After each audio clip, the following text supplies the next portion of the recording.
Hi, Carl here for ProAV TV. I'm at the Sony stand at NAB 2017 talking to Tom Crocker about what Sony have got new for us. Okay, so Tom, so what's new at the Sony stand? So we've got a lot of exciting stuff here. Now, it's not the typical stuff that we tend to have at a trade show this year because a lot of the work that we've been doing has been going on in the background.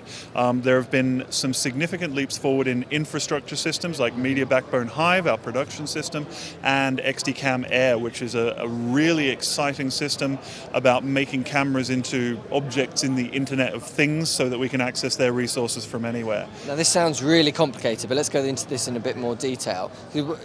Essentially, what is XDcam Air?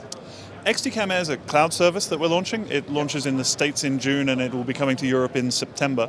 And really it's about having a mechanism that can communicate with the camera through the Wi-Fi and stuff that we've had coming out in cameras for a while, and allowing that connection to be maintained and controlled from elsewhere. So we can do interesting things like streaming, of course. We can stream up to the cloud and then define multiple outputs. So that could be back down to an RX1 server for SDI output, or it could be through the web API to Facebook or to a different sort of web presence where you want to be streaming. And that's fun. There are a few people doing that type of thing, but what we can do is access the files. So we can look at, for example, uploading proxies. Someone can be editing those proxies remotely anywhere on Earth. They can then complete that sequence, and particularly if it's something like news where you want to be able to get things out and ready quickly, they can then play out the proxy sequence, but they can then hit conform, and we can get the EDL sent back to the XDcam Air server, and it'll see, okay, I've got this clip from this camera, and I want this section of it.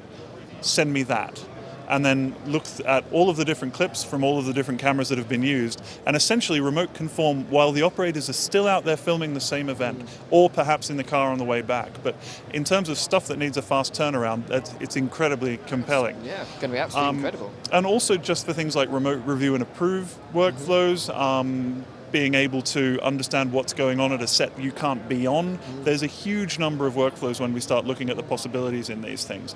So really we're showing it off. Like I say, it's not launched just yet, but we're expecting, because every time we talk to someone about this, we hear more and more different ideas for how people would use it. So that's been very exciting here at the show, hearing the feedback on what we've got to show so far. And what sort of cameras will it work with?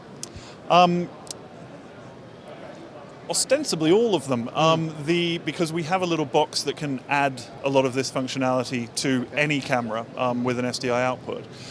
But there are some cameras that can do even more. Then we're looking at, for the most part, the mainline ENG cameras, the X180, X200, X400, X500, Z450. Then you've got some functionality in even some of the very small ones like the X70 and the Z150.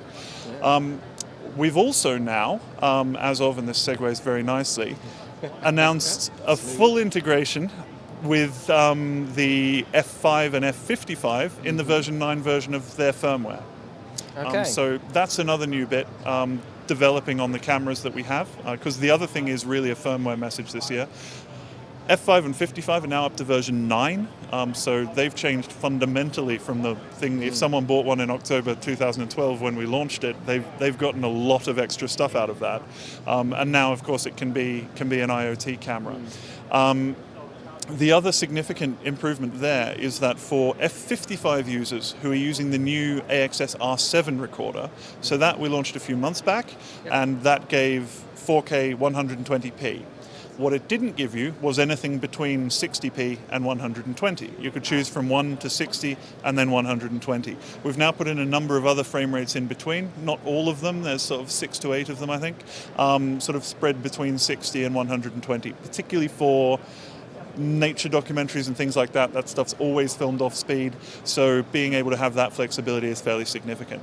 Yeah, and when you have shot that, we have a new card reader for AXS cards, which is then Thunderbolt 2 compatible, so very, very, very rapid, which will be great for offloading all of that footage. The other nice thing is that it's our first card reader that works for both AXS and S-by-S.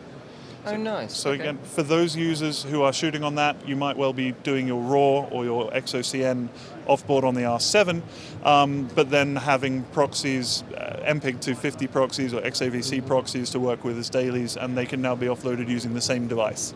Cool, that's very useful. And so what else have we got? We're talking about some HDR stuff? We're talking about HDR stuff. HDR is a big message across the board. Of course, we've got our huge Cledis screen over there. If you've got deep pockets and a desire to see good pictures, that is the direction to go. And we have sold some of them. It's taking off. It's not They going are to be for beautiful. everyone, but it is the most beautiful screen I've I ever don't think seen. I'm going to have one in my living room, unfortunately. I haven't got a big enough living room. And if I had enough to buy a Cledis, I'd buy a bigger living room first. Goodbye. But HDR is a really big theme at the moment. A lot of buzz about that. A lot of broadcasters very excited about using it. But thus far, the industry's really only approached HDR at the very high end. You're talking RAW acquisition and a proper grading workflow. Now that's great, and if you want the best results, that's of course what you should do. However, that's not reality for most people.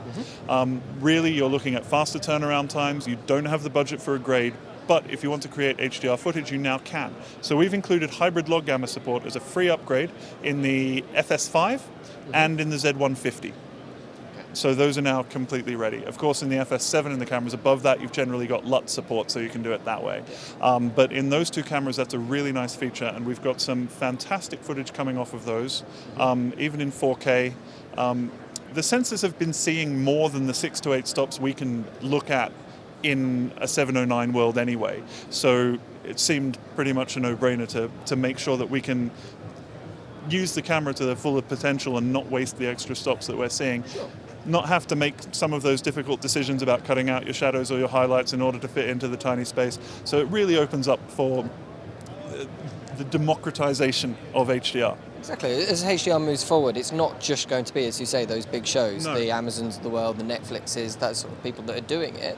Yeah. It's going to be everyday cameramen. It's going to be people like me doing this show, all that sort of stuff. There's no reason we can't use HDR. Exactly. I mean, in HDR, I imagine this shot behind us would look much nicer. So. Okay, anything else?